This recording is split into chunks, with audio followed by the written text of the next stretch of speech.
Ahora le vamos a dar la palabra a un referente histórico, integrante del Grupo de Reflexión Rural, Jorge Rulli.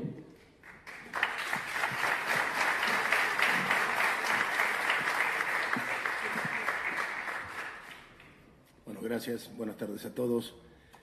Agradezco a mi amigo Pino y a la comisión por esta invitación que me honra. Y quiero comenzar diciendo que a lo largo de los últimos 20 años, por lo menos, los grupos ecologistas y los grupos de ecoteología también, conscientes del pavoroso camino que había tomado el mundo con rumbo seguro de colisión en el cual estamos, muchas veces soñamos, muchas veces aspiramos que una palabra ética, si era posible de un referente religioso, tratara de ponerle freno a la locura de los psicópatas que gobiernan el mundo. El primer documento de Bartolomé nos alentó en esa esperanza, pero no tenía detrás la fuerza suficiente. Seguimos alentando esa esperanza hasta que esta encíclica realmente llegó a nosotros y nos sorprendió con su fuerza y de hecho ya vemos cómo en el mundo ha despertado una cantidad de acontecimientos impresionantes, como los de Obama en estos días, como las expectativas que hay sobre la cumbre próxima de cambio climático. Yo estuve en varias de las otras y fueron desastrosas, y siempre terminamos perdiendo y siendo golpeados por la policía, siempre. Y además se anticipan fuertes movimientos en China para responder de alguna manera a esta expectativa global que se ha creado. Digo esto porque voy a marcar también algunas cuestiones quizá negativas, pero me parece que siempre son en este marco importantísimo de una encíclica que, por ser heredera de aquellas cartas a los apóstoles, es una orientación eclesial. Esta particularmente es una encíclica política. Me sorprendió en medio de la militancia ver las resistencias que había para considerarla de esta manera y para celebrar la oportunidad que nos daba para iniciar una nueva etapa donde la esperanza de que el mundo no finalizara en catástrofe nos alentara.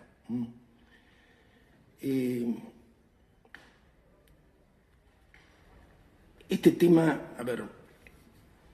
la grandeza de la encíclica, entonces, a mí me parece que es una de las primeras cosas que habría que recordar y que enfatizar, ¿no? La posibilidad de que de pronto, desde una autoridad moral, se digan una cantidad de cosas y que tengan la resonancia que las miles de voces que aunábamos no teníamos, ¿no? Y que además establezca hasta en los pequeños actos de la vida una disciplina posible para que acordemos con la gran estrategia de la supervivencia, ¿no? Lo que sorprende es la sordera argentina. Muchas veces en estas últimas semanas me he dicho qué mal debemos de estar para que no haya un intendente que tome esta encíclica para hacer lo que propone, que son temas sencillos: separar la basura, reforestar. ¿Por qué no lo hacen? ¿Por qué ese empeño suicida, psicópata, ¿no? Sorprende también en la propia Iglesia argentina. Yo creo que ha habido un silencio muy fuerte, ¿no? Muy fuerte, que nos ha preocupado. Desde algunas páginas ecuménicas hemos tratado de hacer lo posible, hemos alentado a algunas conferencias, a alguna difusión, pero nos llama la atención que la primera vez que se presenta la encíclica sea en un lugar del Gran La Plata, ¿no? En una parroquia pequeña. Después hubo otras presentaciones, pero de todas maneras es como que cuesta hacerse cargo del peso de esta encíclica, ¿no? Esta es una observación. A mí me parece que hay aspectos de una grandeza muy, muy fuerte que habría que enfatizarla. Hay una crítica a la modernidad que es muy oportuna para las cosas que están pasando en el mundo, ¿no? Hay un abuso del derecho humanismo que subleva, porque también es un olvido de los deberes que tuvimos como sociedad, y las relaciones afectivas que nos ataban en otra época, ¿no? Y que ahora parece que hubiera que ir a reclamarlo como un derecho que alguien nos cede. Pero bueno, hay una crítica a la modernidad importante en algunos puntos como el 78, el 116. Hay una combinación de lo ecológico con lo social que muchas veces en la Argentina se nos reprochó. Lo social y lo ecológico están absolutamente ligados. Nunca imaginamos una ecología sin el cambio social, ¿no? Y en este caso hasta se habla de que los daños en la ecología son nada más que el reflejo del malestar interior del hombre. Claro que sí, ese es el problema. Es muy fuerte que lo diga el Papa. Y después hay varios capítulos como el 107, el 108 dedicados a la tecnociencia que a mí me parece que son imperdibles. Son, en una charla que di en Rosario hace una semana, me atreví a decir que eran casi subversivos, al menos para la sociedad argentina. El modo en que la ciencia ha dejado de serlo, para ser un discurso más. El modo en que la ciencia se ha hecho empresarial, que se ha mezclado con la tecnología para hacer una tecnociencia que está en todas las instituciones y universidades argentinas manejada por la financiación, hasta el punto que no podemos creer nada, prácticamente nada de lo que dicen nuestros científicos, sin investigar antes quién está detrás y quién financió, quién becó. La tecnociencia que nos lleva a que la política también se haya transformado en la tecnopolítica, ¿no? Yo aprovecho para rendir un pequeño homenaje a Oscar del Barco, un filósofo cordobés que ha buscado el autoexilio, pero que nos ha hablado mucho de esto, de cómo se ha desvirtuado la política, ¿no? Por supuesto, yo quiero aprovechar este momento para expresar también que hay algunas minusvalías, en mi parecer, en el parecer del grupo al que pertenezco, al grupo de reflexión rural, algunas minusvalías en la encíclica que no son importantes ante su grandiosidad quizá, pero que son parte de una forma de ser argentina. Yo creo que los errores que podemos visualizar en la encíclica tienen que ver con que el Papa es argentino. O sea, es un problema nuestro, es un problema de las cosas que no vimos aquí y que no las vemos. Yo me acuerdo una vez cuando hablé a propósito de los crímenes de lesa humanidad, que mencionaba el fiscal, una vez le traté de hablar de esto al secretario de Derechos Humanos, a Eduardo Duhalde, del crimen de la sojización. Y me confesó que la mujer le daba milanesas de soja en la casa. Le dije, no hablemos más. ¿Qué vamos a hablar de los organismos genéticamente modificados? Esta es la situación general. ¿Qué puedo hablar con gente de izquierda que de pronto, como me pasó días pasados, me sugieran, ¿por qué no te encontrás con Grobo Copatel, que vas a encontrar muchísimas coincidencias con él? No entienden nada. Es decir, compañeros de una lucidez absoluta que me dicen la Argentina está en la vanguardia tecnológica porque inventamos el silo bolsa. Yo digo, ¿qué nos pasa a los argentinos, no? ¿Qué nos pasa? ¿Cuántas veces en el 2001, 2002, 2003 tratamos de hablar con referentes no solamente de la Iglesia Católica, sino de otras iglesias, acerca del peligro de darle una ingesta de soja transgénica a los niños? No hubo manera, nos decían, tenemos que llenar las panzas. Una expresión muy argentina. En fin, estas son algunas de las cuestiones. En el caso de los organismos genéticamente modificados hay un punto dedicado al tema. Me parece que podría haber sido más generoso. Yo veo ¿cómo diría? La acción solapada, la acción de Monseñor Sánchez Orondo, que hace muchos años que trabaja a favor de los transgénicos y de algunas empresas. Lo digo con razones porque hemos tratado de participar en algunos concilios al respecto en años anteriores. Se rechazó nuestra presencia.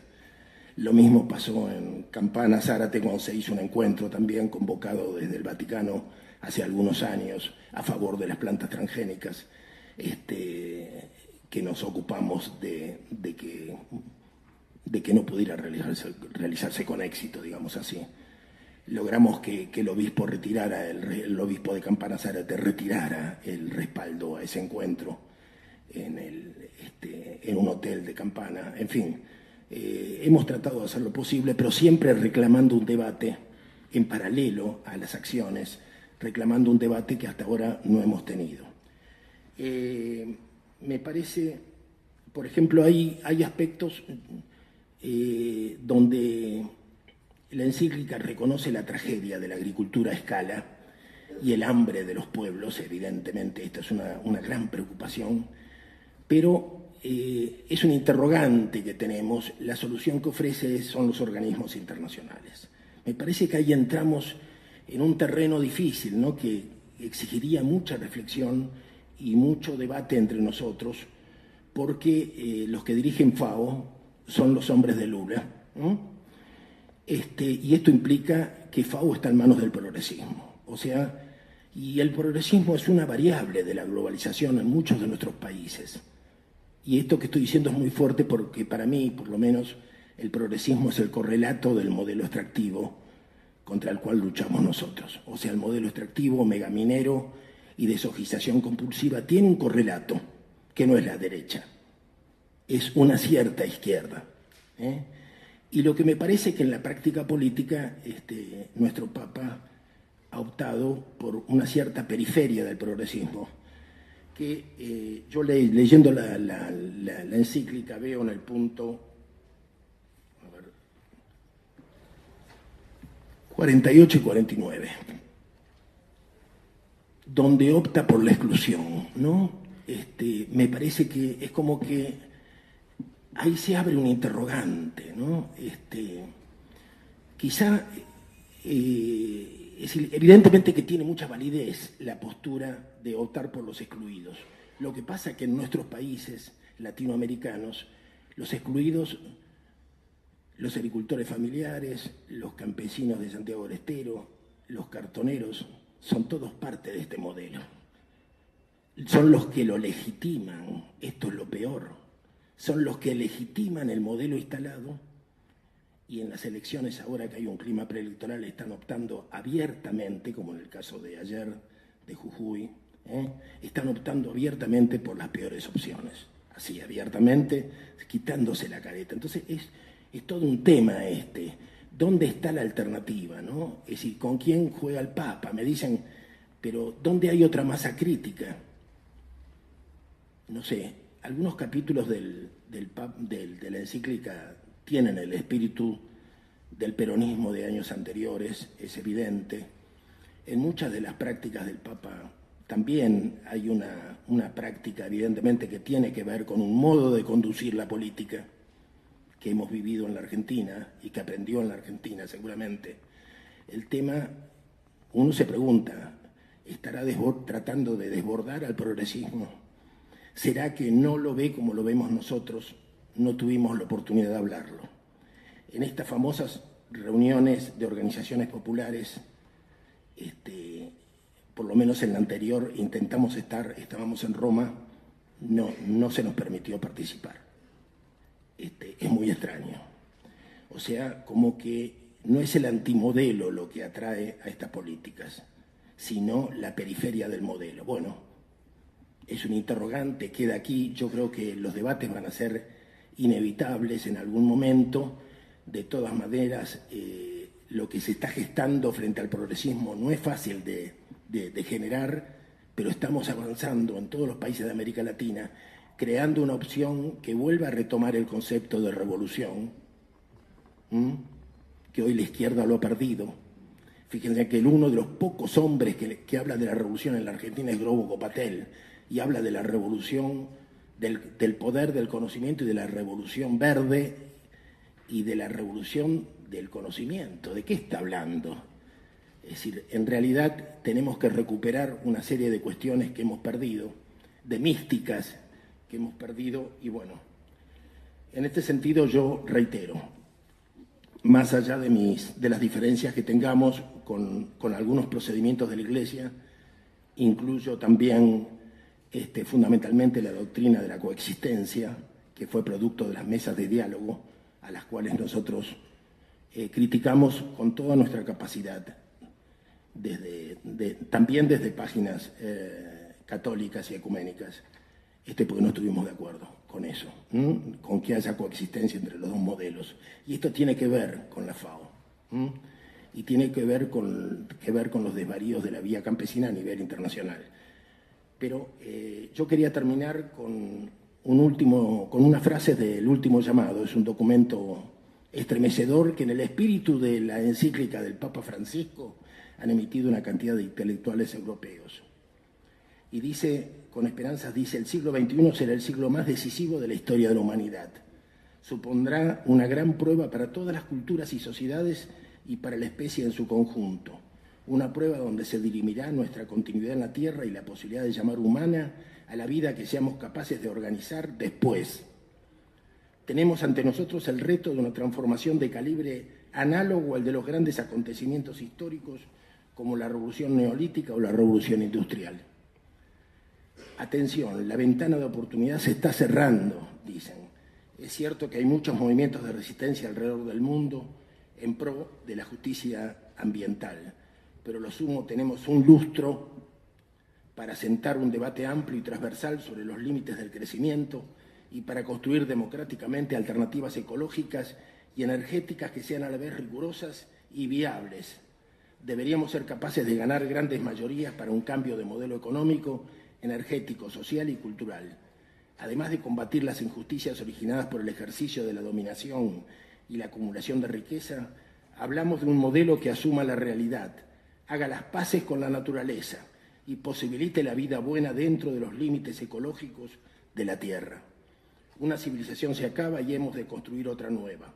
Las consecuencias de no hacer nada o hacer demasiado poco nos llevan directamente al colapso social, económico y ecológico. Pero si empezamos hoy, todavía podemos ser las y los protagonistas de una sociedad solidaria, democrática y en paz con el planeta. En función de este documento, yo entiendo que hoy tenemos una voz referencial de un poder como nunca la hubo, en especial en la próxima cumbre de cambio climático, donde sería bueno que estemos todos aquellos que podamos para acompañar al Papa Francisco, para acompañar los cambios que se puedan lograr en esa reunión de todos los países, y para evitar esta catástrofe anunciada durante tantos años y que hoy tenemos la esperanza de que se disipe. Gracias.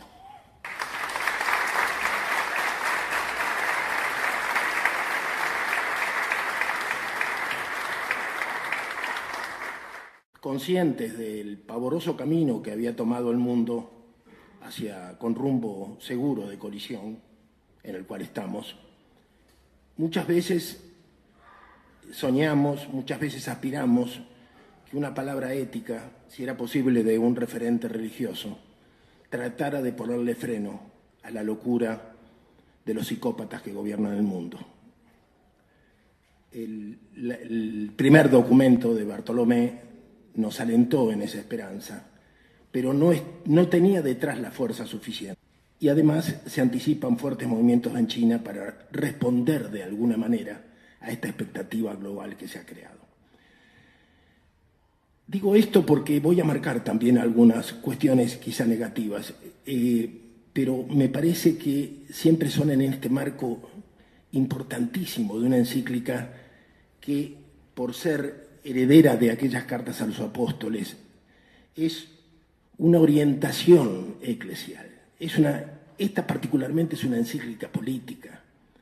Me sorprendió. Seguimos alentando esa esperanza hasta que esta encíclica realmente llegó a nosotros y nos sorprendió con su fuerza y de hecho ya vemos cómo en el mundo ha despertado una cantidad de acontecimientos impresionantes, como los de Obama en estos días, como las expectativas que hay sobre la cumbre próxima de cambio climático. Yo estuve en varias de las otras y fueron desastrosas, y siempre terminamos perdiendo y siendo golpeados por la policía, siempre. Ahora le vamos a dar la palabra a un referente histórico, integrante del Grupo de Reflexión Rural, Jorge Rulli.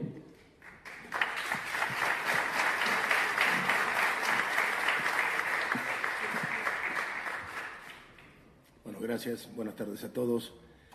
Agradezco a mi amigo Pino y a la comisión por esta invitación que me honra. Y quiero comenzar diciendo que a lo largo de los últimos 20 años, por lo menos, los grupos ecologistas y los grupos de ecoteología también, en medio de la militancia, ver las resistencias que había para considerarla de esta manera y para celebrar la oportunidad que nos daba para iniciar una nueva etapa donde la esperanza de que el mundo no finalizara en catástrofe nos alentara.